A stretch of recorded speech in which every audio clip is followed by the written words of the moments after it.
Okay.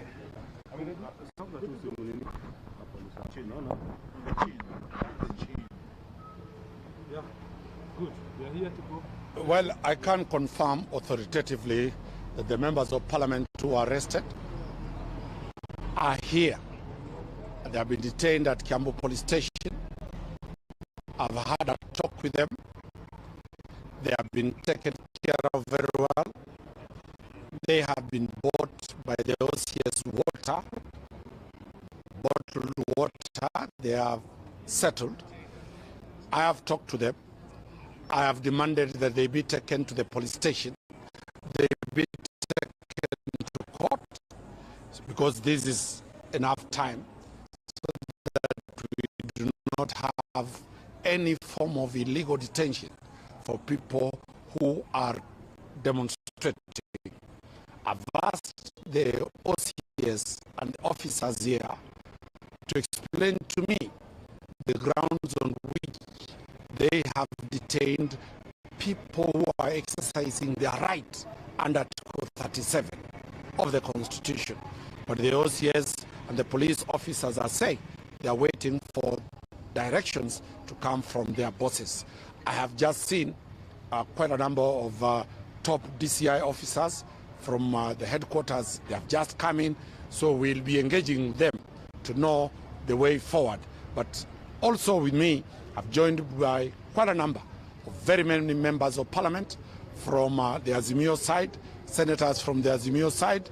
So in total, we are having around more than 15 to 20 members of parliament who have joined me here so that we give them solidarity and defend them. So I do not expect they have any grounds to take them to court, but if they take them to court, we are equal to defend the right of association, the right of picketing, and as a lawyer, we will defend the rule of law. Have you managed to speak to the OCS about the charge? I've talked to all the police officers, the OCS. He is only providing a holding ground. This is a serious crime according to them. It is the DCI headquarters that, as I've said, it is the OCS has only provided a place called a holding ground, a cell. It is now when the officers from the DCI that have come in, we are yet to know what they'll prefer against. Otherwise, it is not the OCS to provide the charge sheet. It is the DCI. How would you term the arrest? Is this dictatorship or? I was not present when they were arrested. The police have always a right to arrest everybody and anybody except the president. But the police must arrest within the law, take that person to court. If they have evidence, they take it to court. As because we are law-abiding citizens, we are telling the police, take our clients to court if you have an allegation against them. If you don't have an allegation against them, then that will be violation of fundamental human rights of the members of parliament and the two other citizens who have been arrested. What was the reason for them to be brought here in Kiambu and the demonstration? It is one of the issues that we'll be raising in court, where it is a total abuse of the police powers, where the offense was committed in Nairobi, allegedly, but they have been brought here. They will be taken. I don't know which court they will be taken. I've been in part of and parcel of these matters.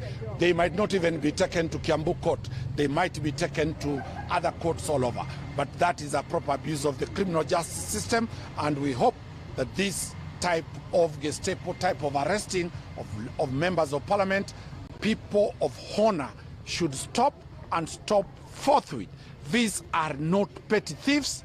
These are not petty criminals to be hounded from Nairobi to Kiambu, from Kiambu, nobody told, to Central, from all over. So that's what I'm saying. We expect, and that's why you've seen quite a big team of members of parliament condoning this place, because they might be taken 10, 15 more police stations before tomorrow morning, and they might be taken to courts even in Garissa or Wajir or anywhere. But that is a proper abuse of the criminal justice system, and as lawyers we will defend that, and we'll also be putting the courts in alert that let the judiciary not be used to be abused, so that people who are alleged to have been arrested at Wabera Street in Nairobi will be brought to Kiambu court.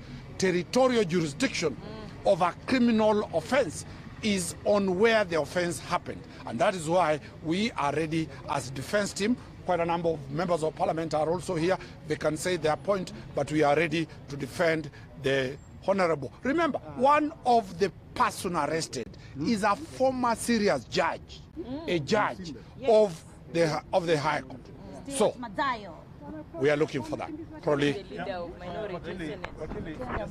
last one.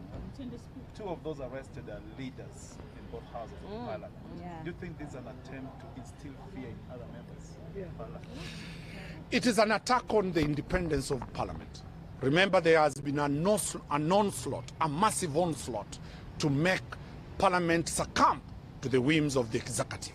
Going for two leaders, one the leader in Senate and another one the leader in the National Assembly, is a clear manifestation to instill fear to other members of parliament that if you make your noise, you'll face the same issue. But as lawyers, we will defend the law, we will defend the Constitution, because it is not provided for what is happening now. And that is why we are standing firm that we have instructions to challenge any form of holding of the members of parliament, because it is an illegal act, it is uncalled for, it is causing a lot of tension in the country, and we urge the judiciary to be independent so that it does not open up a floodgate of such arrests. But it is true. It is true that they believe and they think that if they arrest two of our leaders, that it's going to scuttle the whole process. But they are mistaken, because each person is out here because of what they experience in their individual houses. If it's hunger, each person experiences hunger in their houses. If it's high school fees, if it's a high, difficult economic time, each person experiences that. And nobody has been mobilized to come out. Each person has come out because of the experience that they have in this country at the moment. So whether they take them or not, whether they tear gas us or not, we are out here because of what we feel and what our people also feel in this country at this moment. Let me just add, the intention actually to paralyze not only what is going on, but parliament is there. We were more than 30 members of parliament, and when they threw tear gas, nothing was happening. Then they pick these two out of all the 30, and then now they keep moving them to DCI, to Kiambu. There was absolutely nothing these two people did. So our interpretation, there's an attempt, apart from trying to thwart what is going to happen anyway, to actually paralyze parliament. And the police should not allow themselves to be used to actually stop the activities and the functions of other arms of government. Notice that this was a peaceful demonstration. Yes. This was a very peaceful demonstration. It is the system that is actually bringing chaos. They are the ones throwing tear gas, they are chasing us all over, they are arresting members of parliament, they are the ones provoking wananchi. So they take the responsibility. Let me add as follows. Na kwanza wacha niseme, na si viongozi peke yake ambao wameshikwa, hata wale wazalendo wa Kenya, the patriotic Kenyans ambao wamejitokeza kwa sababu katiba imewapatia ruhusa ya kupicket, ya kudemonstrate na kutoa voice yao kwa yale mambo, kwa hali ya maisha vile ambayo imekuwa ngumu. Hata mimi, my driver has been arrested na ameshikwa bure tu. Walienda kwa gari kwa sababu waliona ni gari ya mheshimiwa Mishi na wakamuaresti bure, na vijana wengine wetu wengi wamewashika. Wote waachiliwe kwa sababu hawana makosa, hawakuwa armed, hawakuwa na silaha yoyote, hawakutukana mtu yoyote, ni just demonstration. Kwa nini kama ino serikali ya Kenya Kwanza iko right na inafanya kila kitu sawa, kwa nini wasituache tufanye demonstration yetu? Today South Africa, they are demonstrating na wako very peaceful. Hakuna mtu ameshikwa, hakuna mtu amekuwa arrested. Kwa hivyo give us our right as Kenyan to picket, to demonstrate, to raise our voice on behalf of the Kenyans. Sisi, mimi nashangaa sana kwa sababu asubuhi tulikuwa tunatembea kwenda kunywa chai na tulikuwa watu watano. na askari ambao walikuwa plain wakavuka barabara wakaja ule upande wetu na wakatuuliza kwa nini mmesimama, na tukawauliza kwani siku hizi pia ni hatia kusimama?